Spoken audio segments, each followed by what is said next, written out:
नमस्ते यूपी। नमस्ते यूपी के 76 वीडियो के सीरीज में आज पहला वीडियो आगरा जिले से शुरुआत करते हैं।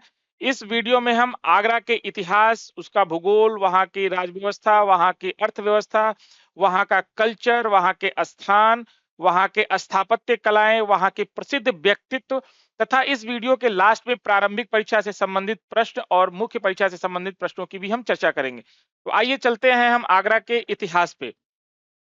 आगरा के बारे में माना जाता है कि आगरा का जो समय शुरू होता है वो महाभारत के काल से इसके समय को माना जाता है और महाकाव्य महाभारत में इसका उल्लेख मिलता है। ध्यान रखिएगा, याद रखिएगा, महाभारत में इसका उल्लेख मिलता है जहां पे इसे अग्रबाण या स्वर्ग कहा जाता है। ध्यान रखिएगा, आगरा का उत्पत्ति का जो स्रोत माना जाता है वो महाभारत के समय से माना जाता है और महाभारत में इसकी चर्चा अग्रबाण या स्वर्ग के रूप में की जाती है, जो कि इसकी प्राचीन उत्पत्ति को दर्शाता है। ठीक है, अब हम आते हैं दिल्ली सल्तनत के सुल्तान सिकंदर लोदी। नाम जो है उसको बहुत ध्यान से याद रखते चलिएगा। सिकंदर लोदी ने आधिकारिक तौर पर 1504 में आगरा की स्थापना की। सिकंदर लोदी 1504 आगरा की स्थापना। इसके बाद सुल्तान इब्राहिम लोदी, जो कि सिकंदर लोदी का उत्तराधिकारी बना था। इन्होंने, जो सिकंदर लोदी के उत्तराधिकारी थे सुल्तान इब्राहिम लोदी, 1526 के पानीपत के प्रथम लड़ाई में मुगल सम्राट बाबर से आगरा शहर को हार गए थे। ध्यान रखिएगा, इस पहले पॉइंट में आपको दो तीन चीजें याद रखनी है कि आगरा की जो चर्चा मिलती है वो महाभारत में मिलता है और महाभारत में आगरा के जो लिए जो शब्द यूज किया गया है वो अग्रबाण या स्वर्ग शब्द का यूज किया गया है। दिल्ली सल्तनत के जो सुल्तान थे सिकंदर लोदी, आधिकारिक तौर पर माना जाता है कि 1504 में इन्होंने आगरा की स्थापना की। इसके बाद जो सिकंदर लोदी के जो उत्तराधिकारी बने सुल्तान इब्राहिम लोदी, वो 1526 में पानीपत के प्रथम युद्ध में आगरा शहर को हार गए थे। ठीक है, अब दूसरे पॉइंट पे आते हैं। मुगलों के साथ शहर की सुनहरी शुरुआत मानी जाती है, मतलब गोल्डन एरा की जो शुरुआत मानी जाती है वो मुगल शासनकाल से माना जाता है। इसे आगरा को अकबराबाद के नाम से जाना जाता था और बादशाह अकबर, जहांगीर तथा शाहजहां के समय मुगल साम्राज्य का ये राजधानी बना था। नाम याद रखिएगा, अकबर, जहांगीर और शाहजहां के समय मुगल साम्राज्य की राजधानी बना था। अकबर ने इसे अपने मूल 12 उपहास, जिसे शाही शीर्ष स्तर के प्रांतों को 12 उपहास की संख्या दी गया था, इसमें सीमावर्ती दिल्ली, अवध, इलाहाबाद, मालवा और अजमेर सुहाओं में से एक को नामित सीट बना दिया था। शाहजहां ने बाद में 1649 ईस्वी में अपनी राजधानी को शाहजहानाबाद में स्थानांतरित कर दिया था। यहाँ पे जो स्थापत्य कलाएं हैं जो यहाँ निर्माण हुआ है उसमें लाल किला, ताजमहल और फतेहपुर सीकरी मुख्य रूप से शामिल हैं। इसके बाद हम आते हैं जहांगीर। जो है, जहांगीर को वनस्पति बहुत पसंद था, जीवों से बहुत प्यार था, इसलिए उसने लाल किले के अंदर कई बागीचों का निर्माण कराया था। वहीं शाहजहां का वास्तुकाल में गहरी रुचि था, इसलिए उन्होंने अकबराबाद को मूल्यवान स्मारक और ताजमहल दिया। याद रखिएगा, जहांगीर को वनस्पति और जीवों से प्यार था, इसलिए बगीचों का निर्माण कराया लाल किले के अंदर। शाहजहां को वास्तुकला में गहरी दिलचस्पी थी। शाहजहां द्वारा इसका निर्माण, ताजमहल का निर्माण मतलब अपनी पत्नी मुमताज के स्मृति में कराया गया था। इस मकबरे का निर्माण अनिवार्य रूप से 1643 में पूरा किया गया था, लेकिन यहाँ पे कई अन्य चरणों में परियोजनाओं का क्रियान्वयन होना था, इसलिए इस काम में लगभग 10 वर्षों तक ये जारी रहा। मतलब 1643 में इसको पूरा करना था, इसका टारगेट था, लेकिन कई स्टेप वाइज अन्य जो परियोजनाएं लागू की गई थी उसके कारण इसमें 10 साल की देरी हुई थी। शाहजहां राजधानी को दिल्ली लेकर गया और उसके बाद में इसे वापस आगरा कर दिया। ध्यान रखिएगा, शाहजहां ने राजधानी को दिल्ली ट्रांसफर किया, फिर बाद में वो दिल्ली से वापस आगरा स्थानांतरित कर दिया। औरंगजेब ने 1653 में राजधानी को औरंगाबाद स्थानांतरित कर दिया। देखिए इस पेज से आपको 2-4 पॉइंट ध्यान देने की जरूरत है, जिसमें जहांगीर को वनस्पति से प्यार था, जीवों से प्यार था, इसलिए उसने लाल किला के अंदर कई बगीचों का निर्माण कराया। वहीं शाहजहां को वास्तुकला में गहरी रुचि थी, इसलिए उन्होंने अकबराबाद को, मतलब आगरा को, जो पुराना नाम इसका अकबराबाद था, वहां पे तमाम तरीके के अन्य स्मारक बनवाए, जिसमें ताजमहल मुख्य था। और ताजमहल को शाहजहां ने अपनी पत्नी मुमताज के स्मृति में बनवाया था, जबकि ये काम जो है, इस महल का निर्माण जो है, जिसे मकबरा कहा जाता है, इसका निर्माण 1643 में पूरा हो जाना चाहिए था, लेकिन कई स्टेप में परियोजनाएं लागू होने के कारण इसमें 10 साल की देरी हुई। ठीक है, ये 2-3 पॉइंट हो गए। अगले पॉइंट पे आते हैं। शाहजहां ने राजधानी अपनी राजधानी को दिल्ली लेकर गया, बाद में इसे वापस आगरा कर दिया। नाम याद रखिएगा, शाहजहां ने राजधानी को दिल्ली स्थानांतरित किया, फिर दिल्ली से वापस आगरा लेकर के आ गया। वहीं औरंगजेब 1653 ईस्वी में 1653 में राजधानी को औरंगाबाद स्थानांतरित कर दिया। ये प्रीलिम से रिलेटेड क्वेश्चंस होते हैं, इसको ध्यान रखिएगा, इसको मिस मत करिएगा। अब देखिए, मुगल साम्राज्य के पतन के बाद 1803 ईस्वी में ब्रिटिश शासन में आने से पहले आगरा जो है मराठा प्रभाव में आ गया था। ध्यान रखिएगा, केवल 1803 याद रखिएगा। अब हम आते हैं, आगरा ने 1834 से 1836 तक आगरा प्रेसिडेंसी की राजधानी के रूप में कार्य करता रहा। 1834 से 1836 तक आगरा प्रेसिडेंसी की राजधानी के रूप में कार्य करता रहा। बाद में 1836 से 1858 तक उत्तर पश्चिमी प्रांत की राजधानी के रूप में, ध्यान रखिएगा, डेट इसमें याद रखिएगा, 1834 से 1836 तक आगरा प्रेसिडेंसी की राजधानी के रूप में, और 1858 में उत्तर पश्चिमी प्रांत की राजधानी के रूप में आगरा कार्य करता रहा। वहीं 1858 में उत्तर पश्चिमी प्रांत की राजधानी आगरा से स्थानांतरित करके इलाहाबाद कर दिया गया। आगरा से इलाहाबाद राजधानी कब स्थानांतरित हुआ? 1858 में।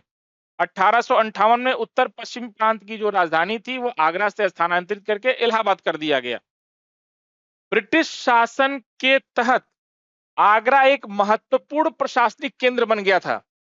ध्यान रखिएगा, ब्रिटिश शासन के तहत आगरा एक महत्वपूर्ण प्रशासनिक केंद्र बन गया था, जो 1837 से 1838 में जो आगरा में अकाल पड़ा था, और 1857 में जो भारतीय विद्रोह हुआ था, ऐसी घटनाओं के लिए आगरा एक गवाह के रूप में जाना जाता है। मैं फिर से रिपीट कर देता हूं इस बात को। ब्रिटिश शासन के तहत आगरा एक महत्वपूर्ण प्रशासनिक केंद्र बना था। 1837 और 38 में आगरा में जो अकाल पड़ा था, और 1857 के भारतीय विद्रोह जैसी घटनाओं के लिए आगरा को एक महत्वपूर्ण गवाह के रूप में भारतीय इतिहास में जाना जाता है। दीन-ए-इलाही नाम याद रखिएगा, इससे बहुत लोग परिचित भी होंगे। दीन-ए-इलाही और राधा स्वामी मत जैसे धर्मों के उत्थान के लिए आगरा का विशेष महत्व है। दीन-ए-इलाही और राधा स्वामी मत जैसे धर्मों के उद्भव में आगरा का विशेष महत्व है। यहाँ मतलब आगरा का जो कनेक्शन है वो जैन और हिंदू धर्म के प्राचीन धार्मिक स्थलों से भी है। जैन और हिंदू धर्म के प्राचीन धार्मिक स्थलों से भी आगरा का रिलेशन है। ध्यान रखिएगा, दीन-ए-इलाही, राधा स्वामी मत, जिनका उद्भव आगरा को माना जाता है, और जैन और हिंदू धर्म जैसे प्राचीन जो है धार्मिक स्थल है, वो भी आगरा से संबंधित है। 12वीं सदी के फारसी कवि सलमान ने गजनी के सुल्तान महमूद द्वारा तात्कालीन राजा जयपाल के अधीन आगरा पर की गई घेराबंदी का वर्णन किया है, जो कि शहर के विजय के लंबे इतिहास को रेखांकित करता है। ध्यान रखिएगा, यहाँ पे ध्यान रखने वाली बात क्या है? फारसी कवि सलमान, जिन्होंने वर्णन किया है कि गजनी के सुल्तान महमूद द्वारा तत्कालीन राजा जयपाल के अधीन आगरा पर घेराबंदी की गई थी। इसका वर्णन फारसी कवि सलमान ने किया है। अब हम आते हैं मुगल काल की भव्यता से रिलेटेड कुछ बातें कर लेते हैं। मुगल काल के अधीन था आगरा, जो अपने महानतम स्मारकों से सुशोभित होता था। मुगल काल के अधीन आगरा अपने महानतम स्मारकों से सुशोभित होता था, जो स्थापत्य वैभव के शिखर को प्रदर्शित करता था, जिसमें ताजमहल जो कि शाहजहां द्वारा बनवाया गया था, अभी पीछे मैंने इसकी चर्चा की है, और आगरा का किला जो अकबर द्वारा बनाया गया था। ध्यान रखिएगा, ताजमहल जो शाहजहां द्वारा बनवाया गया था और आगरा का किला जो अकबर द्वारा बनवाया गया था। इसके अलावा अब हम आगरा के स्थान और सीमाओं की चर्चा करते हैं। आगरा जिला पश्चिमी उत्तर प्रदेश में 27.11 डिग्री अक्षांश उत्तर और 78 डिग्री से 78.2 डिग्री देशांतर पूर्व के बीच में स्थित है। आप लोग चाहें तो इसका स्क्रीनशॉट भी ले सकते हैं। यहाँ पे आपको बताई गई है चीजें कि समुद्र तल से इसकी ऊंचाई जो है 169 मीटर है और यह यमुना नदी के तट पर स्थित है। एक पॉइंट बना दिया गया है कि उत्तर में इसकी सीमा मथुरा और हाथरस जिले से लगती है, पश्चिम में इसकी सीमा भरतपुर राजस्थान से लगती है, पूर्व में यह फिरोजाबाद, इटावा और मध्य प्रदेश राज्य के भिंड से घिरा हुआ है, जबकि दक्षिण में इसकी सीमा धौलपुर राजस्थान से लगती है। ये ध्यान रखिएगा, ये बहुत इंपॉर्टेंट चीज है, इसको आप लोग याद कर लीजिएगा। इसका स्क्रीनशॉट भी आप लोग ले सकते हैं कि आगरा कितनी ऊंचाई पे है, किस नदी के तट पे है, आगरा के पूर्व में कौन से शहर है, आगरा के पश्चिम में क्या है, आगरा के उत्तर में क्या और आगरा के दक्षिण में क्या है। अब हम आगरा की जलवायु पे चर्चा करेंगे। ग्रीष्म ऋतु में मैक्सिमम और मिनिमम टेम्परेचर क्या होता है और शीत ऋतु में मैक्सिमम और मिनिमम टेम्परेचर क्या होता है, इस पे आज हम चर्चा करेंगे। देखिए, ग्रीष्म ऋतु में जो आगरा का टेम्परेचर मैक्सिमम होता है वो 45 डिग्री होता है और जो मिनिमम होता है वो 21.9 डिग्री सेल्सियस होता है। वहीं शीत ऋतु में, विंटर सीजन में, मैक्सिमम जो टेम्परेचर होता है 31.7 डिग्री सेल्सियस और मिनिमम जो होता है वो 4.2 डिग्री सेल्सियस होता है। और सबसे बड़ी बात यह है कि अगर किसी को आगरा घूमने जाना हो, एक पर्यटक के रूप में आगरा को देखना हो, तो इसमें सबसे घूमने का सबसे अच्छा समय होता है वो 6 महीने होते हैं, अक्टूबर, नवंबर, दिसंबर, जनवरी, फरवरी और मार्च। ये 6 महीने आगरा को घूमने के लिए बहुत ही शानदार मौसम होता है। आप अगर घूमना चाहें तो अक्टूबर से मार्च के बीच में कभी भी जाकर के आगरा को घूम सकते हैं। चलिए अब आगे आते हैं, हम आगरा की अर्थव्यवस्था के बारे में हम चर्चा करते हैं। आगरा जो है, यहाँ की अर्थव्यवस्था मुख्य रूप से एग्रीकल्चर पर डिपेंड है। ये पूरे आगरा शहर की बात हम कर रहे हैं, जबकि आगरा सिटी की अर्थव्यवस्था वहां के लघु उद्योगों और वाणिज्य तथा व्यापार पे निर्भर है। यहाँ की जो मुख्य फसलें हैं वो गेहूं गेहूं धान, बाजरा, सरसों और आलू है। अब हम जो उद्योगों की बात करते हैं उस पे हम आपको एक छोटा सा पॉइंट और बता देते हैं कि आगरा की जो पूरी अर्थव्यवस्था है, उस अर्थव्यवस्था का 40% इंडस्ट्री से रेवेन्यू आता है।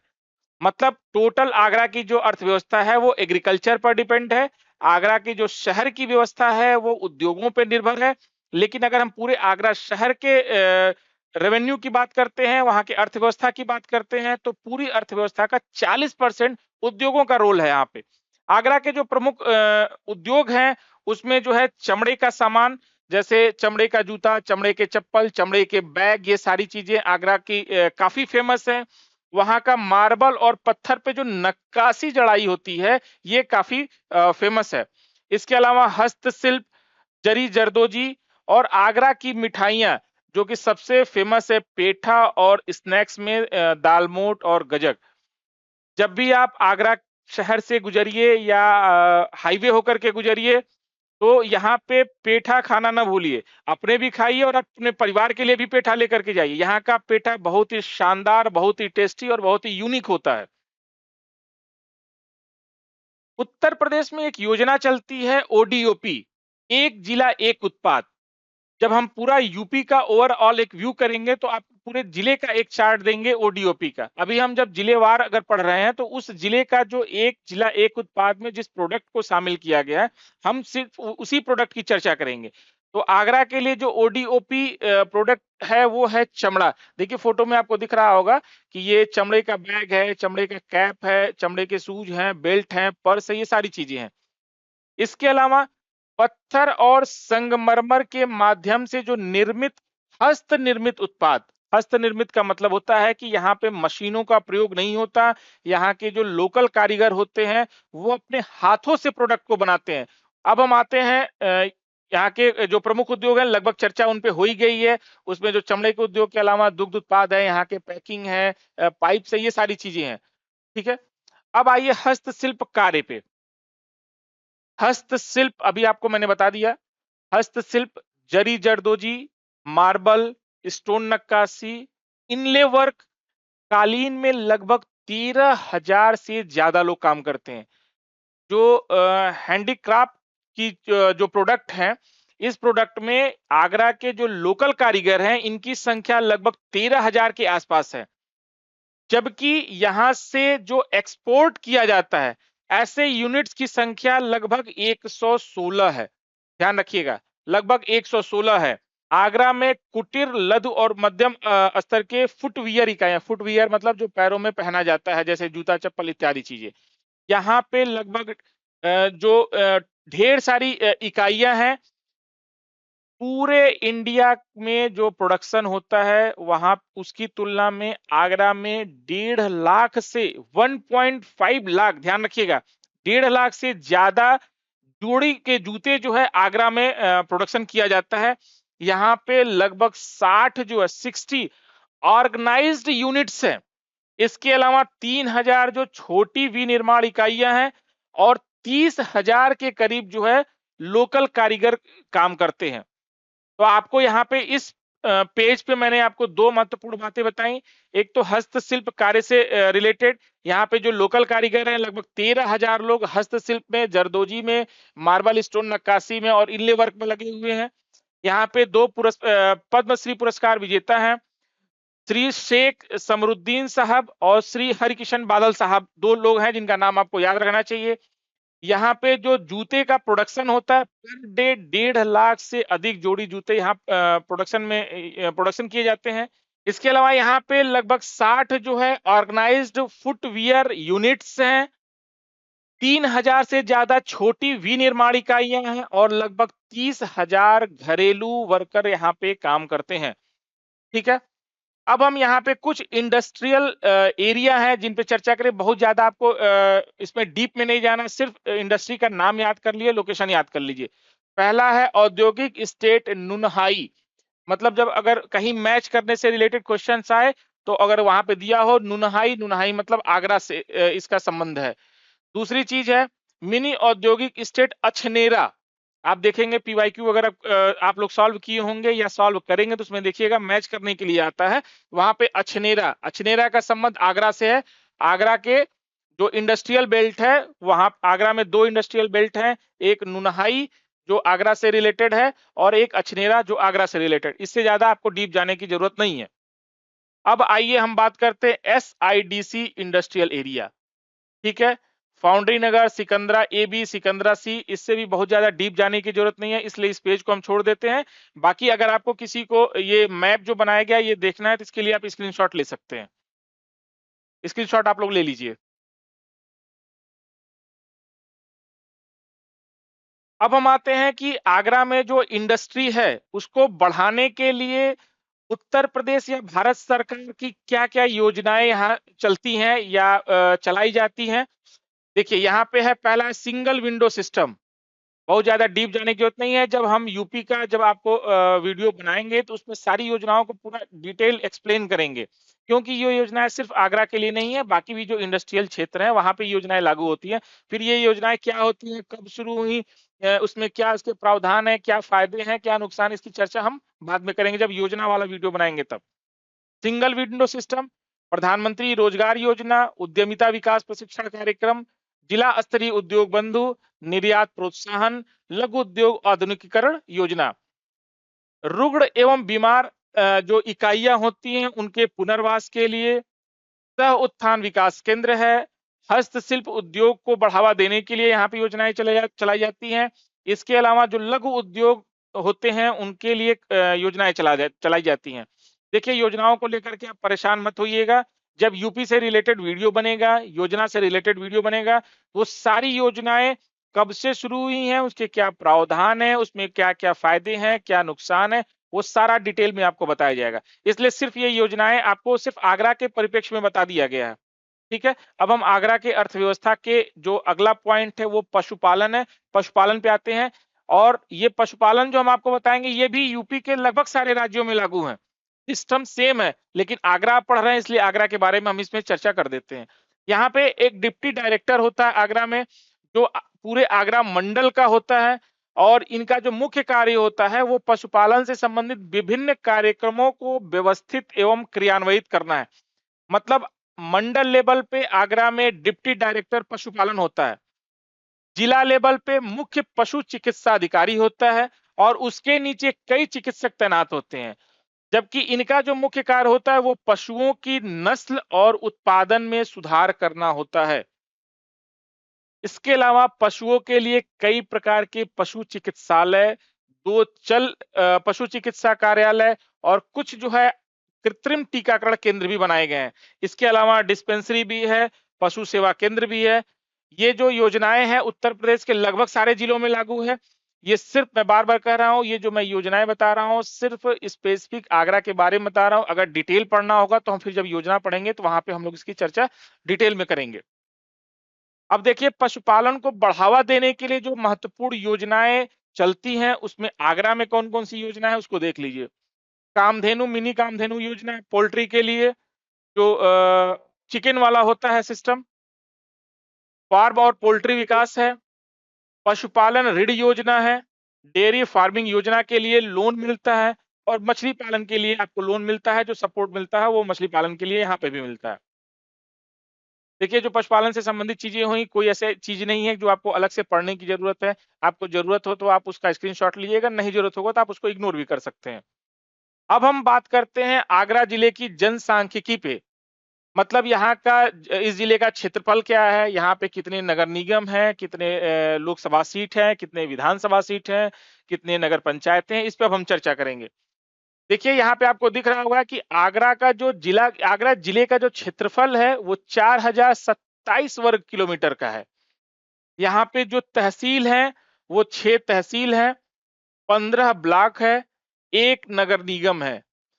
नगर पालिका परिषद जो है वो 5 है, नगर पंचायत 7 है, ग्राम पंचायत 690 है, राजस्व ग्राम जो है वो 931 है। जो इंपॉर्टेंट चीज है वो लोकसभा की 2 सीटें हैं और विधानसभा की 9 सीटें हैं। 2-3 चीज इसमें इंपॉर्टेंट है। एक तो जिला का क्षेत्रफल आप याद रख लीजिएगा और इसके अलावा जो नगर निगम की सीट 1 है। इसके अलावा लोकसभा और विधानसभा की 2 सीटें लोकसभा की और 9 सीटें जो है विधानसभा की है। अब हम जनसंख्या के बारे में चर्चा करते हैं कि यहाँ की जनसंख्या क्या है, नेशनल रैंकिंग इनकी क्या है, यहाँ की डेंसिटी क्या है, सेक्स रेशियो क्या है, एजुकेशन रेट क्या है, यहाँ पे एससीयू का कितना परसेंटेज है, अब इस पे बात हम करते हैं। देखिए यहाँ पे दिख रहा होगा कि यहाँ पे लिखा गया है 44,18,797।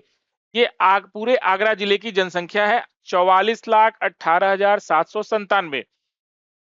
अगर हम नेशनल रैंकिंग की बात करें जनसंख्या के हिसाब से तो 41वीं रैंक है, जो कि पूरे देश में 640 जो जिलों की लिस्ट है उसमें आगरा का नंबर 41 पे आता है। यहाँ का जो पॉपुलेशन डेंसिटी है वो 1084 है। मतलब 1084 लोग जो है 1 वर्ग किलोमीटर में निवास करते हैं। इसी को हम पॉपुलेशन डेंसिटी कहते हैं। धार्मिक संरचना की अगर हम बात करें तो 88.77% हिंदू हैं, जबकि 9.3% मुस्लिम है। आगरा की जो जैसे हम भारत की जनसंख्या वृद्धि दर की बात करते हैं, वैसे ही हम 2001 से 2011 के बीच की जनसंख्या वृद्धि दर की बात करते हैं, तो आगरा की जनसंख्या वृद्धि जो है वो 21% है। ये आप याद रख सकते हैं। यहाँ का जो लिंगानुपात है मतलब 868 महिलाओं पे 1000 पुरुष हैं। ध्यान रखिएगा 868 महिलाओं पे 1000 पुरुष हैं। इसके अलावा जो शहरी जनसंख्या का प्रतिशत है मतलब शहर में जो लोग रहते हैं उसका परसेंटेज जो है वो 68.27% और यहाँ पे अनुसूचित जाति मतलब एससी शेड्यूल कास्ट का जो परसेंटेज है वो 51.9% है। पूरे देश में कुछ रामसर साइटें भी हैं जो कि आगरा में भी है। आगरा में जो रामसर साइट है, सबसे पहली जो साइट है वो है कीथम झील है। नाम याद रखिएगा, कीथम झील, आगरा। सुर सरोवर पक्षी अभयारण्य भी इसको बोलते हैं। और यह जो रामसर साइट है, यह जो झील है, यह प्रवासी पक्षियों सहित कई प्रजातियों की जो पक्षियां होती हैं, उनके आवास के रूप में ये कार्य करता है, जो कीथम झील है। अब हम वन्य जीव अभयारण्य की बात करते हैं, जिसका नाम है सुर सरोवर वन्य जीव अभयारण्य। यहाँ पे आपको दिखा भी होगा कीथम झील, इसी के बगल में सुर सरोवर वन्य जीव अभयारण्य भी है, जो कि जिसके बारे में कहा जाता है कि कीथम झील के बगल में ही है। और यहाँ पे विभिन्न प्रकार की वनस्पतियां और जीव जो है यहाँ निवास करते हैं। अगर हम जीवों की बात करें तो इसमें हिरण, ब्लैक बक, सांभर और विभिन्न तरीके के पक्षियों की आबादी जो है यहाँ पाई जाती है। अब हम आते हैं चंबल वन्य जीव और घड़ियाल अभयारण्य। अगर मैच करने के लिए आता है तो आप इसकी चर्चा कर सकते हैं कि चंबल वन्यजीव घड़ियाल अभयारण्य जो है वो आगरा में है। देखिए, इसके बारे में कहा जाता है कि ये जो है आगरा शहर के भीतर नहीं है, बल्कि यह चंबल के पास वन्यजीव अभयारण्य चंबल नदी के नजदीक स्थित है, जिसमें लुप्त प्राय प्रजातियां जैसे घड़ियाल, जिसको मछली खाने वाला मगरमच्छ के रूप में भी जाना जाता है, यहाँ पे पाए जाते हैं।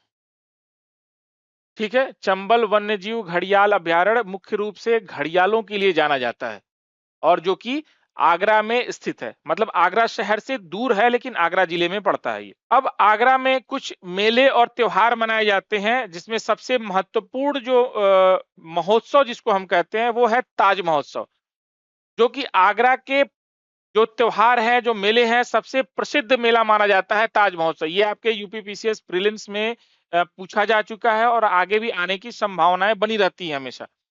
यह एक वार्षिक कार्यक्रम है, जो कि फरवरी के महीने में आयोजित किया जाता है। ध्यान रखिएगा, ताज महोत्सव आगरा, और यह साल में फरवरी के महीनों में 10 दिनों के लिए आयोजित किया जाता है। ताजमहल के नजदीक शिल्पग्राम या शिल्पग्राम उत्सव का स्थल है, जहां पे ये ताज महोत्सव मनाया जाता है। यह महोत्सव उत्तर प्रदेश पर्यटन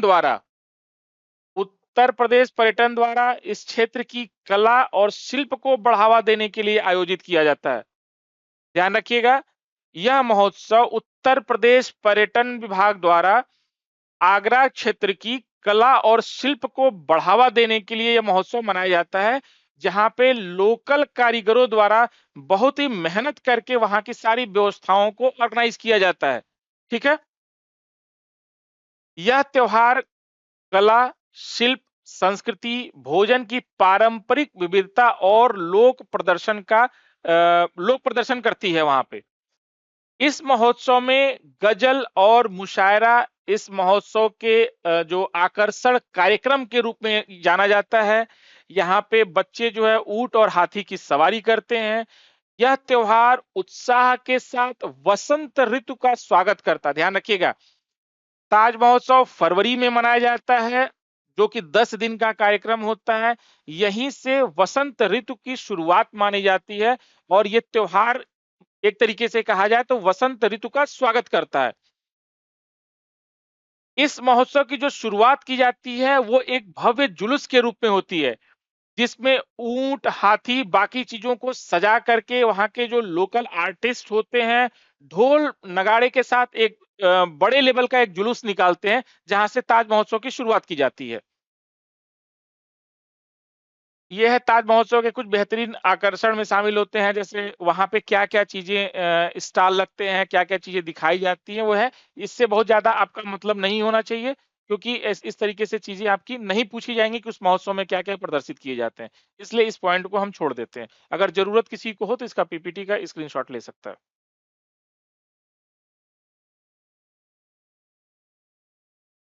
अब हम बात करते हैं ताज महोत्सव के बाद बटेश्वर मेला की। बटेश्वर मेला, जो कि आगरा से 70 किलोमीटर की दूरी पर स्थित है। बटेश्वर मेला कहाँ होता है? आगरा से 70 किलोमीटर की दूरी पर बटेश्वर जगह है, जहां पर बटेश्वर महादेव इष्ट देव की का एक मंदिर है। और यह शहर जो है अपने सांस्कृतिक और आध्यात्मिक महत्व के लिए जाना जाता है। इसमें कई हिंदू देवी देवताओं के 108 से ज्यादा मंदिर हैं। लगभग 108 देवी देवताओं के हिंदू देवी देवताओं के मंदिर यहाँ पे हैं, जहाँ पे बटेश्वर मेला मनाया जाता है। और यह बटेश्वर मेला आगरा शहर से 70 किलोमीटर दूर इष्ट देव बटेश्वर के स्थान पर मनाया जाता है। और यह अक्टूबर नवंबर के महीनों में, ये जो मंथ है इसको याद रखिएगा, ये अक्टूबर नवंबर के महीनों में एक वार्षिक मेला आयोजित किया जाता है, जो कि भगवान शिव को समर्पित है। अब मैं इसको इस बटेश्वर मेला को कंक्लूड कर दूं आपके लिए। जो इंपॉर्टेंट है, बटेश्वर मेला आगरा शहर से 70 किलोमीटर दूर इष्ट देव बटेश्वर महादेव के नाम पर मनाया जाता है। यहाँ पर कई बड़े हिंदू देवी देवताओं के 108 मंदिर हैं। और यह मेला जो है अक्टूबर नवंबर के महीने में मनाया जाता है, जो कि भगवान शिव को समर्पित है। ठीक है, ये कुछ पॉइंट्स है जिसको आप याद कर लीजिएगा। यह लगभग 1 महीने के आसपास चलता है। इसमें जो भक्त होते हैं, शिव के जो भक्त होते हैं, वो यमुना नदी के पवित्र जल में डुबकी लगाते हैं। और यहाँ पे एक जो आपको एक बड़ी बात और है, आपको मैच करने के लिए क्वेश्चन आते हैं कि यहाँ पे पशुधन और मवेशी मेले भी आते हैं। आरओ के एग्जाम में पूछा जा चुका है कि बटेश्वर मेले में बटेश्वर मेला पशुधन से संबंधित है या मवेशी मेला से संबंधित है। ये मैच करने के लिए आ चुका है एग्जाम में, तो इसको ध्यान रखिएगा आप लोग। अब हम राम बारात की चर्चा करते हैं। दशहरे से पहले आयोजित होने वाली राम बारात भगवान राम की विशेष बारात है, जो हर साल आगरा में आयोजित की जाती है। यह रामलीला का एक पार्ट है, जो दशहरे के दिन समाप्त होता है, जब भगवान राम रावण का वध करते हैं। ध्यान रखिएगा, जब भगवान राम रावण का वध करते हैं और जब दशहरे के दिन रामलीला का समापन होता है, उसी दिन राम बारात निकाली जाती है। यह एक विशेष स्थल पर देवी सीता, राजा जनक का महल जनकपुरी भी स्थापित है। इस विशेष स्थल पर राजा जनक और देवी सीता का एक महल है, जो कि जनकपुरी स्थापित है। राम बारात के मुख्य आकर्षणों में एक झांकी निकलती है। इस मेले का जो आधार माना जाता है, जो झांकी निकलती है, यहाँ पे हजारों भक्त जो होते हैं वो शाही शादी को देखने के लिए आते हैं। राम बारात का जुलूस लाला चन्नो मल जी की, ध्यान रखिएगा, राम बारात का जुलूस लाला चन्नो मल जी की बिरादरी से शुरू होता है, जो शहर की गलियों से गुजरते हुए जनकपुरी स्थल पर पहुंचता है। बस इसको थोड़ा-सा याद कर लीजिएगा, हो सकता है कि इंटरव्यू में आपसे पूछा जा सके। जो लोग आगरा के अगल-बगल के लोग हैं, उनसे चर्चा किया जा सकता है, या अभी काफ़ी ये मुद्दा चल रहा है भगवान श्री राम से संबंधित, तो हो सकता है कि किसी एग्ज़ाम में, किसी भी एग्ज़ाम में पूछा जा सकता है। राम बारात का जो जुलूस निकलता है, वो लाला चन्नोमल जी की बरादरी से शुरू होता है, जो शहर की गलियों से गुजरते हुए जनकपुरी स्थल पर पहुँचता है। हाथियों पर अपने भाइयों के साथ भगवान राम की मूर्ति को चांदी के पत्तों से सजाए गए विशेष रथ पर रखा जाता है। उनके रत्न जड़ित हेड गियर शानदार दिखते हैं। महिला पात्रों की भूमिकाएं स्थानीय किशोर लड़कों द्वारा निभाई जाती हैं। मतलब जो लेडीज कलाकार की जो भूमिका होती है, वहां पे जो किशोर लड़के होते हैं, उनके द्वारा निभाया जाता है। अब हम ताज महोत्सव की बात कर लिए, बटेश्वर मेला की बात कर लिए, राम बारात की बात कर लिए। अब हम कैलाश मेला की चर्चा करते हैं। कैलाश मेला आगरा से सिर्फ 12 किलोमीटर की दूरी पर आयोजित किया जाता है। यह भगवान शिव को श्रद्धांजलि देने के लिए कैलाश मंदिर में आयोजित किया जाता है। ध्यान रखिएगा चीजों को। आगरा से 12 किलोमीटर की दूरी पर यह आयोजित किया जाता है, जिसमें भगवान शिव को श्रद्धांजलि देने के लिए कैलाश मंदिर में आयोजित किया जाता है।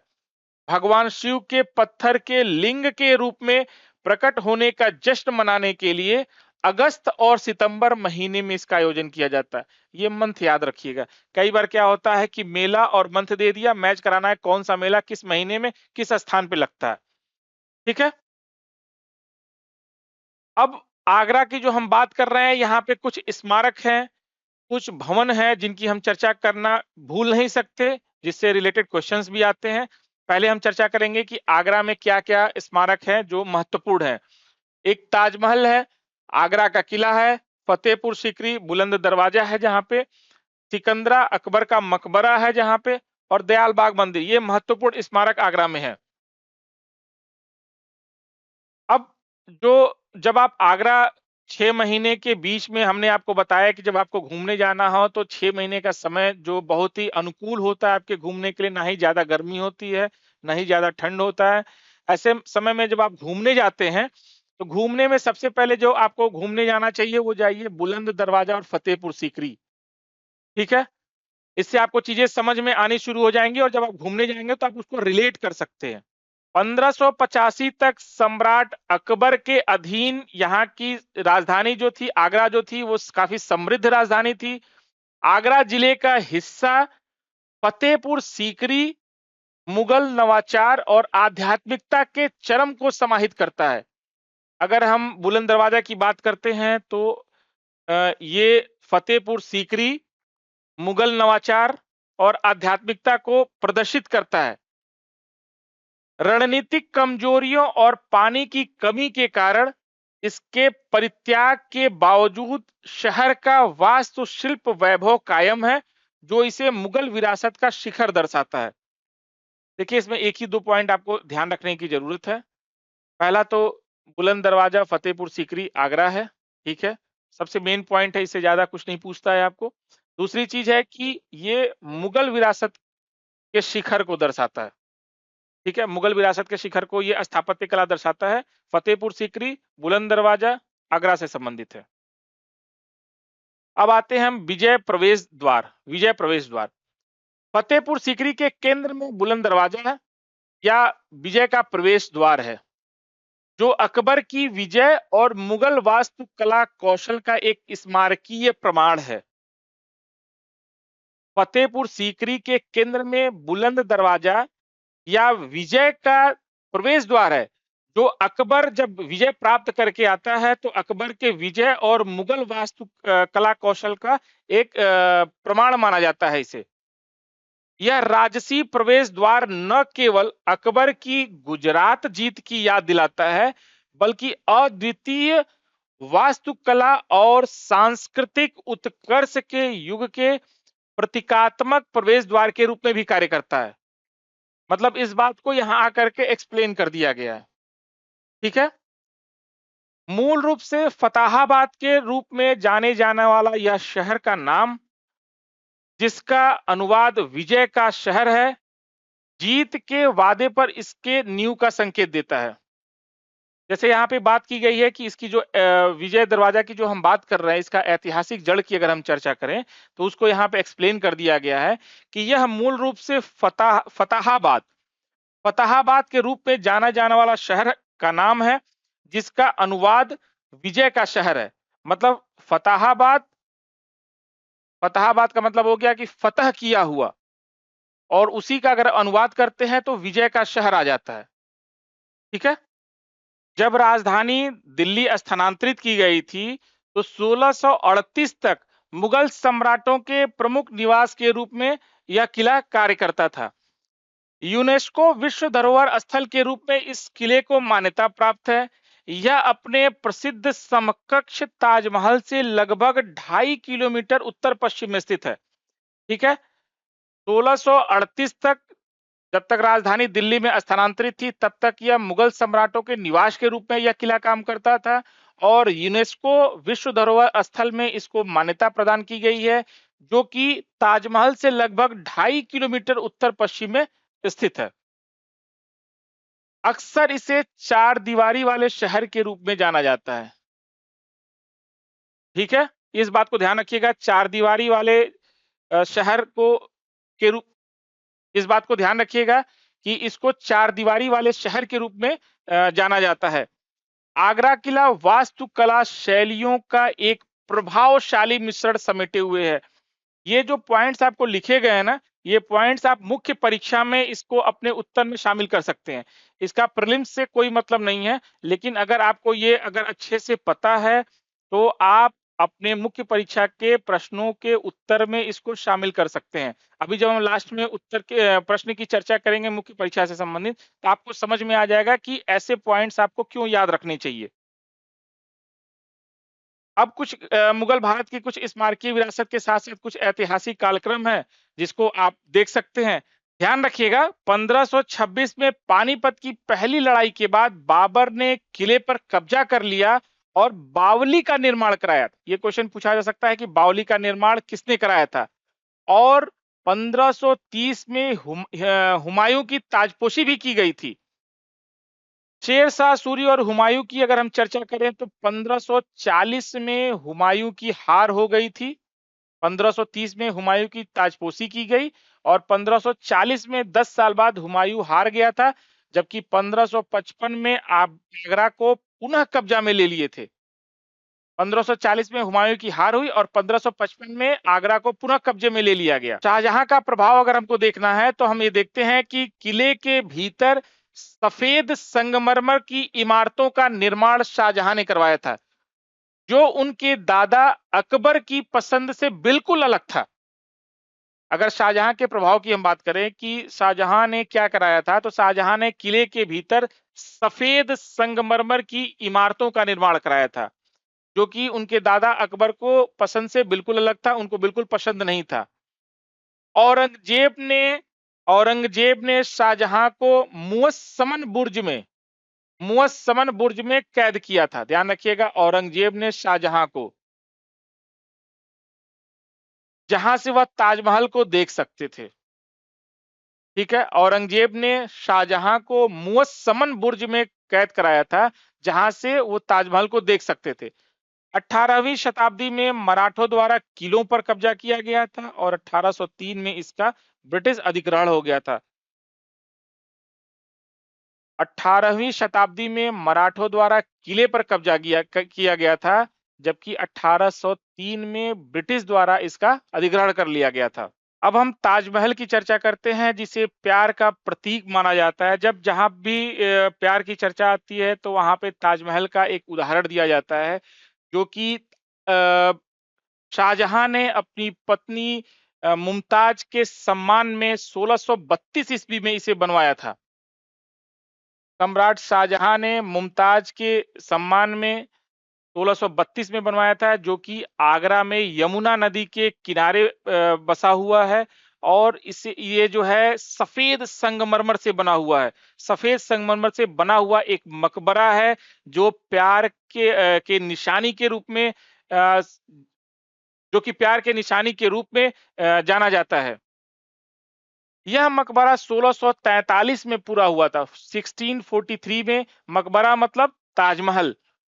पूरा परिसर एक दशक से अधिक समय तक निरंतर अलंकरण के बाद 1653 में पूरा हुआ था।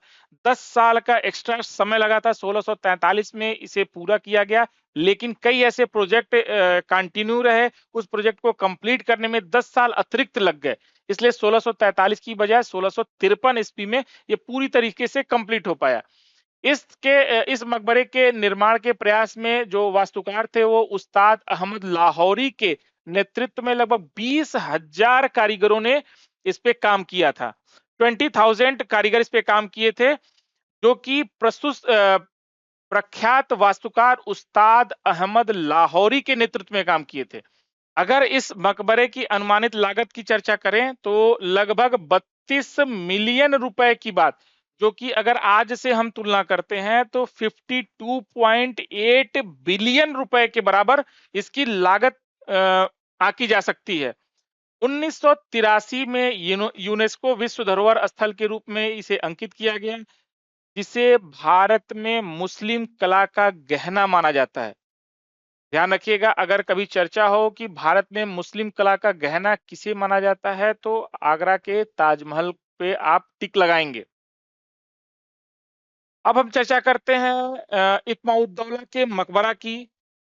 सम्राट जहांगीर की पत्नी नूरजहां ने अपने पिता मिर्जा गियास बेग के लिए इस मकबरे का निर्माण करवाया था। ध्यान रखिएगा, इत्माउद्दौला का जो मकबरा बना था वो सम्राट जहांगीर की पत्नी नूरजहां ने अपने पिता मिर्जा गियास बेग के लिए बनवाया था। यह यमुना नदी के किनारे स्थित है। इसके प्रत्येक कोने पर हेक्सागोनल टावर लगा हुआ है और उसकी ऊंचाई लगभग 13 मीटर यानी 43 फीट है। यह अपेक्षाकृत छोटे आकार के कारण ड्वेल बॉक्स के रूप में वर्णित किया गया है। इसका आकार जो साइज है उस साइज के कारण इसको जो है ज्वेल बॉक्स भी के रूप में बताया जा सकता है। यह जो इसकी दीवारें हैं वो राजस्थान के सफेद संगमरमर से निर्मित है। इसमें कार्नेलियन, जैस्पर, लापिस लाजुली, गोमेद और पुखराज जैसे अर्ध कीमती पत्थरों की सजावट की गई है। इसके सजावटी रूपांकनों में सरू के पेड़, शराब की बोतलें, कटे हुए फल और गुलदस्तों के साथ फूलदान की छवियां भी दिखती हैं। अब हम आगरा के प्रसिद्ध व्यक्तित्व की चर्चा करते हैं, जिसमें सबसे पहले हम मिर्जा गालिब की चर्चा करते हैं। मिर्जा गालिब के बारे में बताया जाता है कि मिर्जा गालिब का जन्म 1797 में हुआ था और 1869 1869 में उनकी मृत्यु हो गई थी। मिर्जा गालिब का असली नाम जो है वो मिर्जा असदुल्लाह बेग खान था। याद रखिएगा इस बात को, मिर्जा गालिब का वास्तविक नाम मिर्जा असदुल्लाह बेग खान था। मुगल साम्राज्य के पतन और ब्रिटिश राज के उदय के इनको साक्षी माना जाता है। मुगल काल के पतन और ब्रिटिश राज के उदय के साक्षी के रूप में मिर्जा गालिब को माना जाता है, जिसका वास्तविक नाम मिर्जा असदुल्लाह बेग खान था, जिनका जन्म 1797 और मृत्यु 1869 में हुई थी। उनके पत्र उर्दू गद्य की उत्कृष्ट कृतियां हैं। उनकी गजलें प्रेम, निराशा और युगीन सामाजिक राजनीतिक परिवर्तनों को भी दर्शाती है। ये मिर्जा गालिब की बात हो गई। अब हम मोतीलाल नेहरू की चर्चा करते हैं, जिनका जन्म 1861 में हुआ और जिनकी मृत्यु 1931 में हुई थी। स्वराज आंदोलन में महत्वपूर्ण भूमिका के रूप में मोतीलाल नेहरू का चर्चा किया जाता है। नेहरू रिपोर्ट के मुख्य लेखक मोतीलाल नेहरू जी थे, जिन्होंने स्वराज पार्टी की स्थापना की थी। ये देखिए, दो तीन बातें हैं जिसको याद रखिएगा। स्वराज पार्टी का स्थापना, नेहरू रिपोर्ट के मुख्य लेखक के रूप में मोतीलाल नेहरू को जाना जाता है। अब हम चर्चा करते हैं मीर तकी मीर की, जो आगरा के प्रसिद्ध व्यक्तित्वों में शामिल थे, जिनका जन्म 1723 में हुआ था और मृत्यु 1810 में हुई थी। उर्दू शायरी के गॉडफादर के रूप में इनको जाना जाता है। मीर तकी मीर को उर्दू शायरी के गॉडफादर के रूप में जाना जाता है। उनकी कविता ने उर्दू भाषा और साहित्य को एक नया आयाम दिया था। इनका काम व्यक्तिगत त्रासदियों और अपने समय की अराजकता से प्रभावित था। ये बहुत इंपॉर्टेंट चीज है, इस बात को आप लोग ध्यान दीजिएगा कि मीर तकी मीर, जो कि 1723 में पैदा हुए और 1810 में जिनकी मृत्यु हो गई, इनको उर्दू शायर के गॉडफादर के रूप में जाना जाता है, जिनकी कविता ने उर्दू भाषा और साहित्य को एक आयाम दिया। इनका काम जो है, इनका जो लेखन था, इनकी जो शायरी थी, वो व्यक्तिगत त्रासदियों और अपने समय की अराजकता से काफी प्रभावित थी। अब हम बात करते हैं नजीर अकबराबादी की।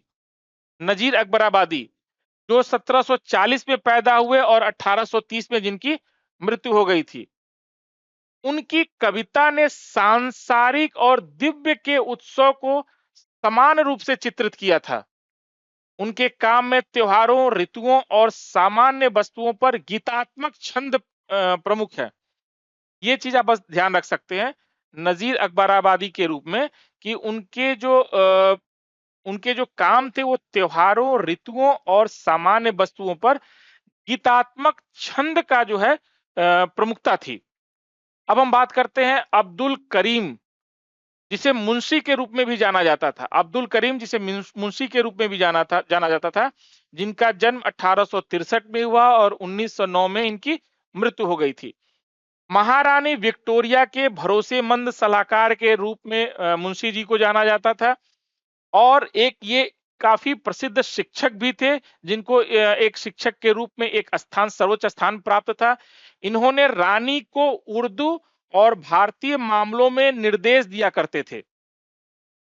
अब्दुल करीम, जिसे मुंशी के रूप में जाना जाता था, ये महारानी विक्टोरिया के काफी भरोसेमंद सलाहकार थे और उनके समय के प्रसिद्ध शिक्षक के रूप में शामिल थे, जो कि महारानी विक्टोरिया को उर्दू और भारतीय मामलों में निर्देश दिया करते थे। अभी तक के इस पूरे वीडियो में हमने आगरा के इतिहास, आगरा का भूगोल, आगरा की अर्थव्यवस्था, आगरा का पर्यावरण, वहां के उद्योग और वहां के प्रमुख व्यक्तित्वों की चर्चा की।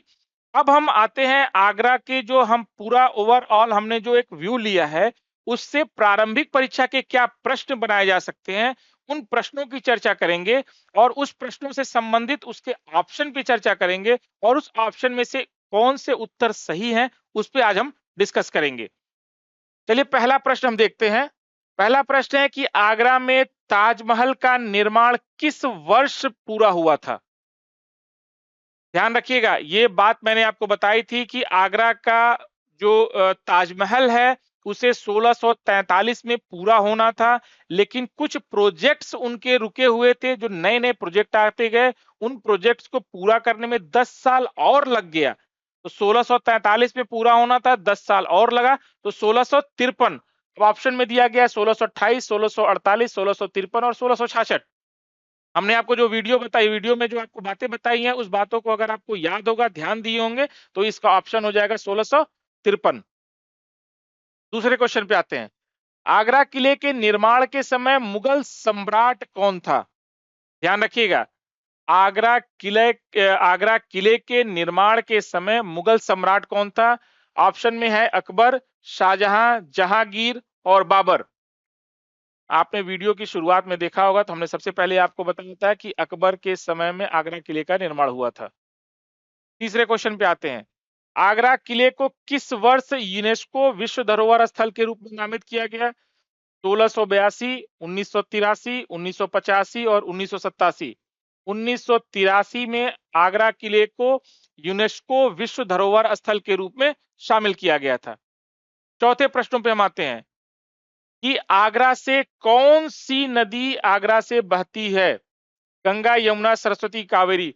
कितनी बार हमने ताजमहल की चर्चा की, कितनी बार किले की चर्चा की, कितनी बार मेलों की चर्चा की, उन सब जगह हमने यमुना नदी की चर्चा की थी, जो आगरा के किनारे बसे हुए हैं, या आगरा के किनारे जो है वो महोत्सव मनाए जाते हैं। तो इसका आंसर हो जाएगा यमुना। आगरा के निकट स्थित फतेहपुर सीकरी की स्थापना किस मुगल सम्राट ने की थी? अकबर ने, जहांगीर ने, शाहजहां ने और बाबर ने। सामान्य से इसका आंसर है फतेहपुर सीकरी की स्थापना अकबर ने की थी। अब आते हैं हम छठे प्रश्न की तरफ। इत्माउद्दौला का मकबरा, जिसे अक्सर बेबी ताज कहा जाता है, किस मुगल व्यक्तित्व द्वारा बनवाया गया था? अभी अभी ये प्रश्न शुरू होने के जस्ट पहले हमने आपको बताया है, जिसका आंसर है नूरजहां।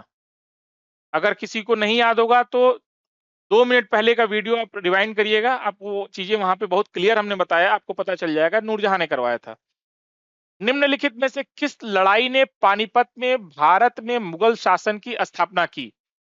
पानीपत की पहली लड़ाई, पानीपत की दूसरी लड़ाई, पानीपत की तीसरी लड़ाई, खानवा का युद्ध। पूरे आगरा का जो ओवरऑल हमने आपको व्यू दिया, वहां पे एक लड़ाई की मैं चर्चा कई बार किया हूं, 1526 में पानीपत की लड़ाई। तो इसका आंसर क्या हो जाएगा? पानीपत की पहली लड़ाई। ठीक है, अब हम आते हैं अगले क्वेश्चन की तरफ, जो कि 8वां क्वेश्चन है। आगरा में स्थित मेहताब बाग मूलतः किस मुगल सम्राट द्वारा बनवाया गया था?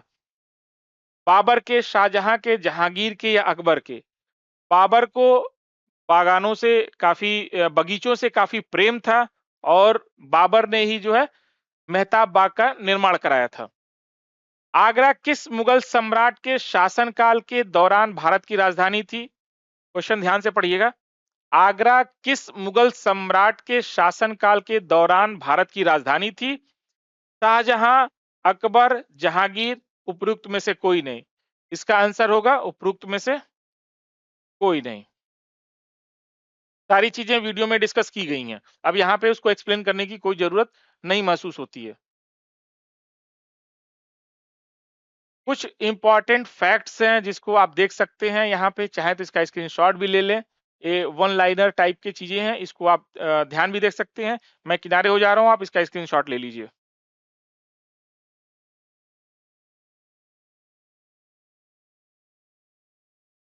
एक बार मैं इसको बोल भी देता हूं।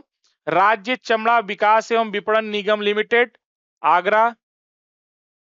Para troopers training school, Agra. प्रदेश में सर्वाधिक मलिन बस्ती जनसंख्या वाले जिले, घटते क्रम में मेरठ है पहला, दूसरा आगरा है और तीसरा कानपुर नगर है। ऐसे क्वेश्चंस आपको प्रीलिम्स में मिल सकते हैं। मुगल काल में मुस्लिम शिक्षा का मुख्य केंद्र जो था वो आगरा था। ये ऐसे चीजें हैं जो आप अगर आपको नहीं भी पता होगा, वीडियो देखा है तो आप आसानी से इसके आंसर निकाल सकते हैं। फतेहपुर सीकरी जो कि आगरा में स्थित है, इस प्रमुख पर्यटन स्थल जो है फतेहपुर सीकरी में, जो प्रमुख पर्यटन स्थल है वो है बुलंद दरवाजा, बीरबल महल, सलीम चिश्ती की दरगाह, जोधाबाई महल, जामा मस्जिद, दीवान प्रथम खास, पंचमहल, मरियम महल इत्यादि। ये बातें इसलिए लिखी गई हैं कि जब मैच करने को आ जाए तो आप आसानी से मैच कर से सकें कि बुलंद दरवाजा कहाँ है, बीरबल महल कहाँ है, सलीम चिश्ती की दरगाह कहाँ है, जोधाबाई का महल कहाँ है, जामा मस्जिद कहाँ है, दीवान प्रथम खास कहाँ है, पंचमहल महल कहाँ है और मरियम महल कहाँ है। इसके अलावा जो चर्चा एक और रह गया है वो है केंद्रीय हिंदी संस्थान। केंद्रीय हिंदी संस्थान जो कि आगरा में स्थित है।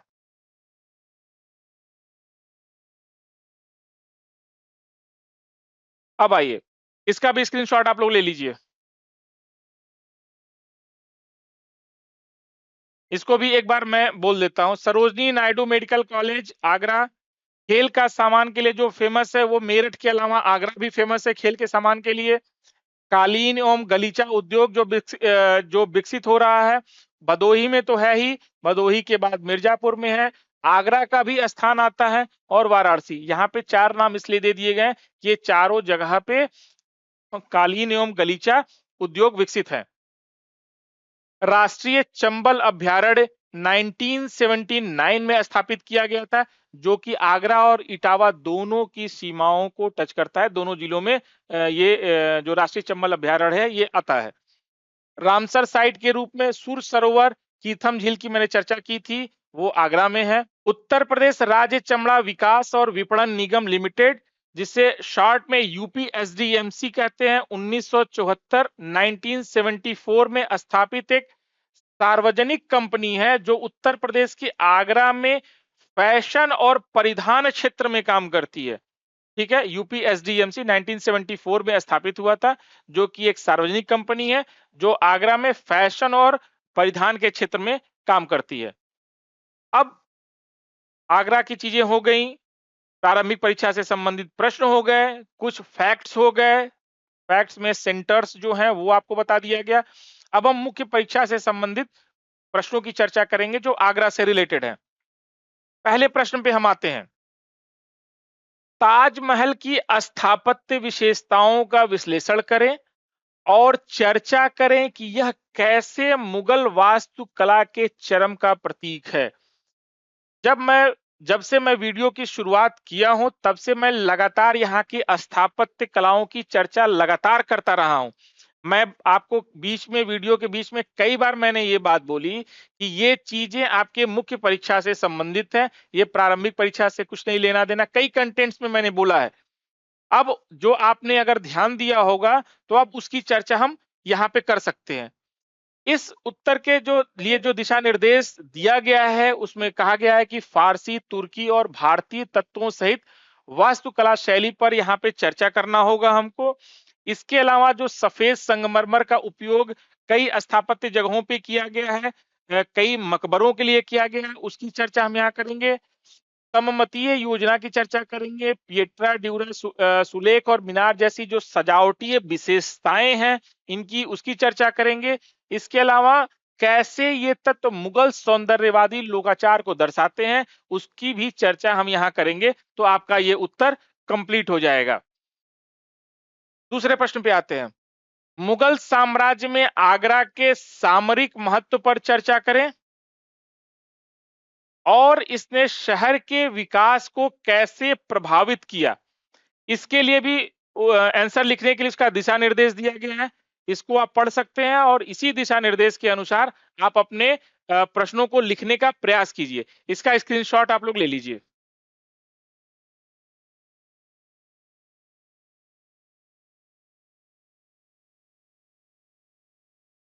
स्क्रीनशॉट आपने लोगों ने ले लिया होगा। अब हम चलते हैं नेक्स्ट पेज पे। तीसरा क्वेश्चन है, शहरी विकास, अर्थव्यवस्था और विरासत संरक्षण पर ध्यान केंद्रित करते हुए आगरा शहर पर ब्रिटिश उपनिवेशवाद के प्रभाव का मूल्यांकन करें। देखिए, जो प्रश्न यहाँ बनाए गए हैं ना, बहुत ही समझदारी और बुद्धिमानी से बनाए गए हैं। आप प्रश्न देख करके समझ सकते हैं कि ऐसे प्रश्न आपके एग्जाम में पूछे जा सकते हैं। इसलिए जो प्रारंभिक परीक्षा या मुख्य परीक्षा से संबंधित वीडियो के लास्ट में प्रश्न दिए जा रहे हैं, उनको जरूर सॉल्व करने की कोशिश करिए, उसको इग्नोर मत करिएगा, अन्यथा इस वीडियो की जो उपयोगिता है वो खत्म हो जाएगी। इस प्रश्न के से संबंधित दिशा निर्देश दिए गए हैं, इसको आप पढ़ करके, वीडियो को आपने देखा है, आप अपने आंसर को लिखने का प्रयास करें। अब हम आते हैं अगले प्रश्न पे। आगरा शहर से जुड़ी प्रमुख घटनाओं और आंकड़ों पर प्रकाश डालते हुए भारतीय स्वतंत्रता आंदोलन में आगरा की भूमिका का आकलन करें। ठीक है, लिए भी जो है दिशा निर्देश, डायरेक्शन दिया गया है, जिसको आप देख सकते हैं और इसका स्क्रीनशॉट ले लीजिए आप लोग।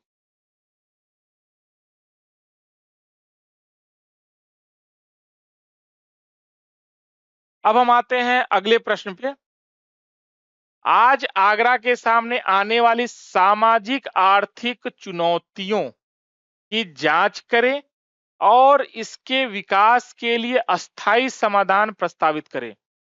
देखिए, ये क्वेश्चन आज के समय में रिलेवेंट है। इस क्वेश्चन को आप पढ़िए, क्योंकि सीधा सीधा लिखा गया आज के समय में, प्रेजेंट टाइम में आगरा के सामने जो है सोशल और इकोनॉमिकल जो चुनौतियां हैं, इसके लिए इस पे आप चर्चा करें, इसकी जांच, लिखा हुआ है कि इसकी जांच करें और इसके विकास के लिए अस्थायी समाधान प्रस्तावित करें। जैसे इसमें उत्तर में दिया गया है कि प्रदूषण जैसी सबसे महत्वपूर्ण जो है मुद्दा है, आगरा के लिए जो सबसे महत्वपूर्ण मुद्दा है वो है पोल्यूशन। विशेषकर स्मारकों पर इसके प्रभाव पर चर्चा करें। ये बात बार बार उठाई जाती रही है कि प्रदूषण से जो वहां के स्मारक हैं वो काफी प्रभावित हो रहे हैं, तो इस पे हम इसकी देख रेख कैसे कर सकते हैं, इससे कैसे निपट सकते हैं, इसकी चर्चा करनी है।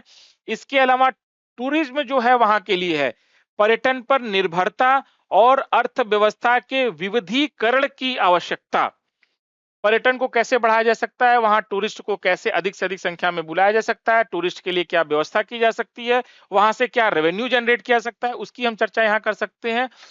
शहरी भीड़ भाड़ और बुनियादी ढांचा, जो इंफ्रास्ट्रक्चर है, पानी की कमी, आगरा में जो पानी की समस्याएं आ रही हैं, उस समस्या से कैसे हम सुलझेंगे, और सतत शहरी विकास, आर्थिक विविधीकरण, विरासत संरक्षण, ये बहुत इंपॉर्टेंट पॉइंट है आगरा के लिए, ध्यान दीजिएगा, और पर्यावरण संरक्षण के लिए व्यापक रणनीतियों का सुझाव दिया जा सकता है। इसमें उत्तर प्रदेश संबंधित जो सरकार से संबंधित जो योजनाएं हैं, जो भारत सरकार से संबंधित योजनाएं हैं, जो यूनेस्को से संबंधित चीजें हैं, उसको यहाँ पे कैसे लागू कर सकते हैं, कैसे इसको संरक्षित कर सकते हैं, उनकी चर्चा आज के परिप्रेक्ष्य में आपको करना होगा। यहाँ पे आज का वीडियो हमारा यही समाप्त होता है।